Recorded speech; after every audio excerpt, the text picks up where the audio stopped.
Welcome back to the stagecoach. This time we're going to make this side look like this side with all the detailing in it. Starting, I believe, with parts up here, down here, all these horizontal pieces here, then the verticals, then the horizontals in here, then all the detailing on the surface. One thing I noticed on building this side over here is that, get this up a little bit for you, is that these points up here, where you can see there's the beam sticking out, there's nothing that ever says to cover that up. And what I did is I put the piece here like it says, piece here like it says, and here. And then I took another piece and trimmed this down and put another piece to connect across. So it's on top of everything. I'll show you how I did that. That way it gets everything covered up, gives you this piece on top that ties everything together like the instructions say. And it looks like it should be there because it'd be basically a rain shield for the doors and windows. So let me get the parts together that we're going to use and we'll get started on this. Okay, so I have the top of the windows, bottom of the windows, and the door sill cut out. So I can glue them in. They're a little bit long. You cut them a little bit long so you can sand them down. And I just use a emery board for that. Something normally you'd use for your fingernails. This is 100 grit on one side, 180 grit on the other. I think the side of the printing is 180 grit. It looks finer. And then these things can go in. You're going to get them so they overlap on the inside and outside a little bit. On the outside for me though, I'm eventually going to trim off to the flush, so I'm going to put another piece on top. So I'd have another piece like this on top of it that goes all the way over in sand shape. So I'm going to get these glued in. They fit tight enough, I shouldn't have to clamp them, but I think I will anyway. The ones in the bottom of the door sill or the windows are going to have to be bent in shape with the clamp, so they'll get clamped at another time. Excuse me with all the noise here, I'm getting my clamps out. I'm so just using these little clamps like this, little spring clamps.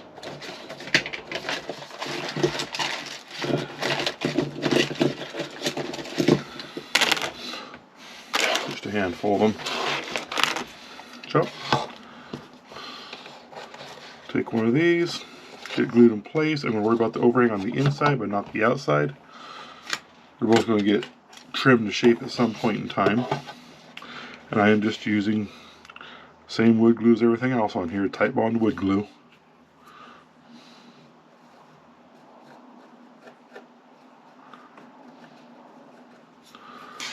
And you notice that it is a wide strip here that you're gluing.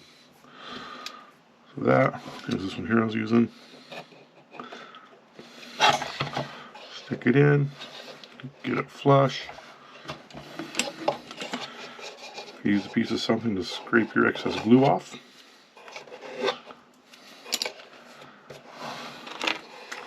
It'll make your cleanup later a little easier. And then get it clamped into place. Do that for here. Both of these in the bottom. And then after we get those glued, we'll come back and we'll see about, let me see, top two, these two, this one. Then we start worrying about these sides here. We get the top and bottom glued in, and the sides will wedge in and complete the look. So I'll get the tops and bottoms and the door sill glued in. We'll come back and get these, start trimming the verticals. Okay, so I have these glued on, two on top glued on, the sill glued on. 8 millimeters, 8 millimeters, 10 millimeters, or something like that. Next is to glue on these two side uprights, and they're both 8 millimeters wide. Have a second one around here somewhere. We'll get those glued on, and then we have 10 millimeter wide that needs to go up both sides of these openings. When I'm cutting these, all I'm doing is I'm laying them in place. Oops. marking them off, and then using the miter box saw to cut them.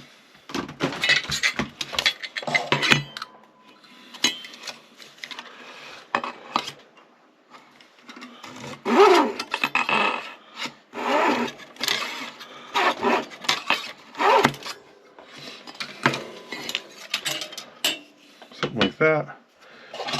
Get it cut, and I'll fine tune it to get it in place with just a sanding stick.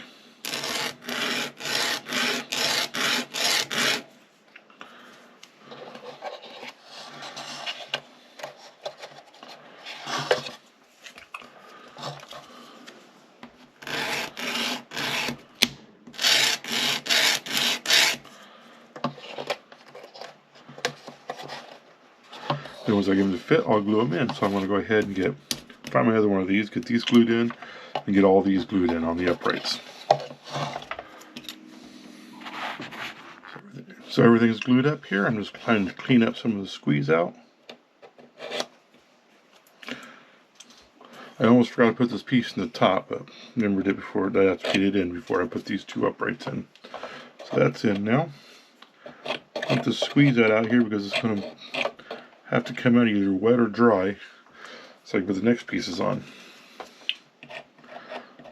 So these things will have to dry now. And I'm going to let them sit for a few hours to get fully cured. Then I'll get these inner pieces in, and we'll come back and we'll start putting these pieces in. And then I'll show you then we'll come back and we'll start dressing up here where I did to fix this to make it have one lip that comes all the way out. And sand it so they're roughly flush. There's a little bit of filling I need to do here, but that's no big deal because that's going to get covered up anyway by another piece. This is all basically stacks and stacks and stacks get built up to look right. If you remember correctly on this side, I put another piece here and here to fill in the top piece, which gets this lip coming way out. That's what I'm doing over here. I've cut this one back, and to do that I just try and get it out, use a carving gouge, and I took this piece that's on top here we put in so it's flush just by carving it down.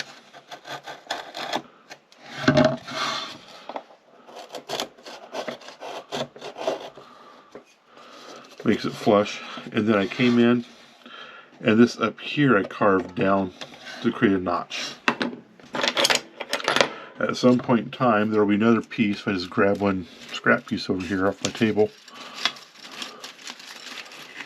there'll be another piece, so I'll go in and glue on edge along this top here. Once I get this wrapped in place, and I glue this in and make it look good. Then it'll get sanded off, and there'll be another piece that goes on top of it, like a 2x2 piece that goes from end to end. So this is just cut off.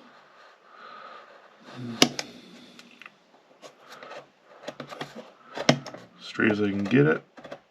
There'll be another piece that goes in here to fill it in anyway, right there.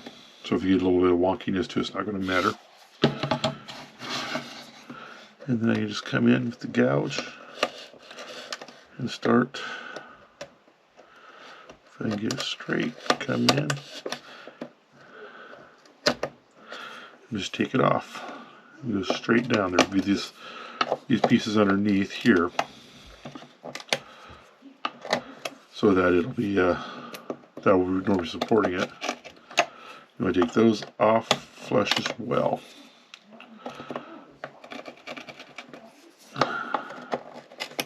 Pardon any noise you hear in the background. So it goes like that, takes it down, come in, and make sure everything is smooth, and that's prepped so that you can put a piece on top.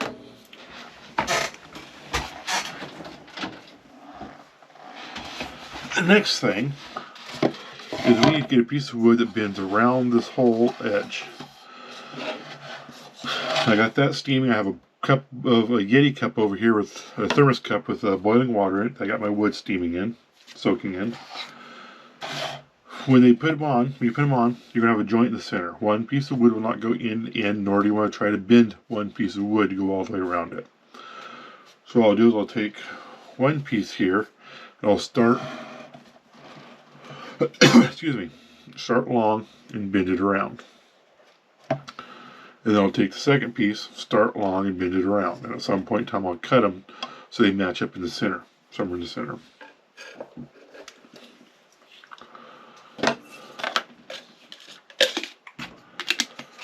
So working from this side we're working on. See if these things are flexible enough yet.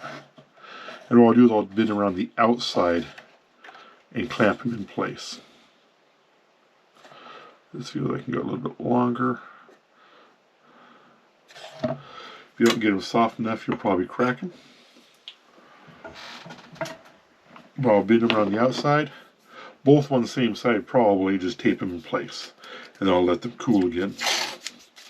So I'll get my tape ready here.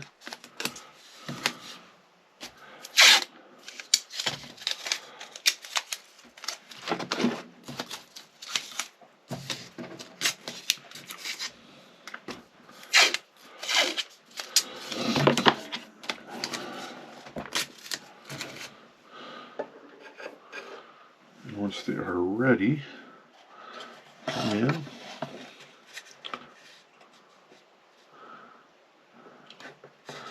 And start bending around, hopefully without breaking them.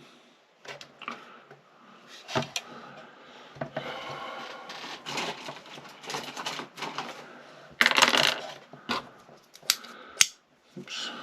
Grab a couple of clamps here.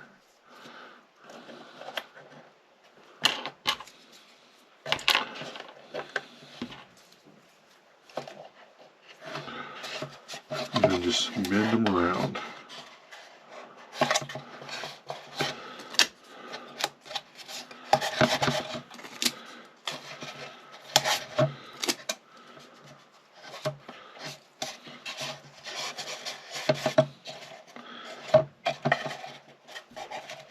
And I'm just going to let that sit there for a while and cool off, and then we'll get these things glued in place. And I'm just going to use, I think I use super glue on this side. Yeah, I use super glue on this side, so I'll probably do the same thing just to get it to adhere faster.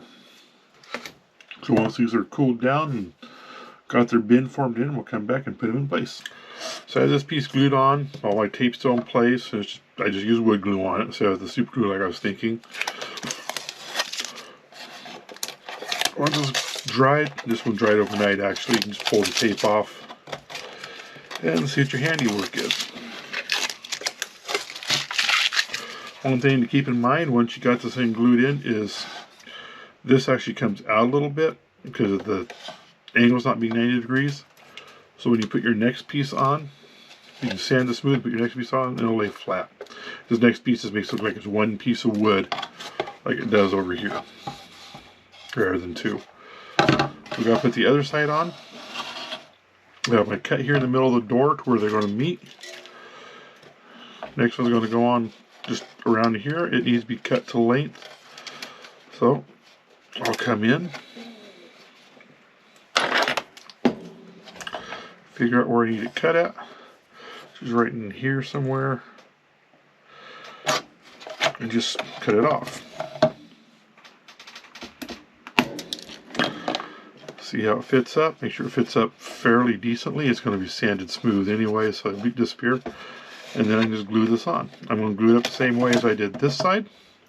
Just some wood glue on it, tape it in place to clamp it, and call it good. Then we can come back and get these pieces on. I probably won't show gluing this piece on because it's just going to glue flat on here and come around. So I'll get this piece glued on. We will come back and we have some secondary pieces to put up. These pieces put on top, and then we have the curved pieces in here to put in. So I'll get this glued on. We'll come back and do that. Still working on this side. I put these two pieces here on. And of course, all these pieces are on. It's all sanded up, fairly smooth, almost finished. Put this piece on here, and this piece on here, and then I went in I put a 7mm piece here, and I think it's a 19mm piece here. These are what spaces out the rest of it, so that when you get these two pieces in, they're spaced out properly. When you put that piece in here, these two pieces, you can actually come in and you have a spot to stick your piece of wood here for the rest of it to bend it around. It's not going to flip out or anything. The bottom, of course, you have to still put in properly, clamp and everything, but this one here, you can actually just get in there and it'll pretty much hold it there.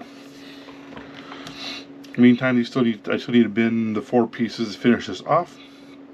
And once that's done, I'm going to go ahead and give this one more sanding, coat it, and then I'll come back and do the gold around these openings. I was playing with it on this side, putting the gold around using the Sharpie Fine Point Gold paint marker. Very fine tip on it.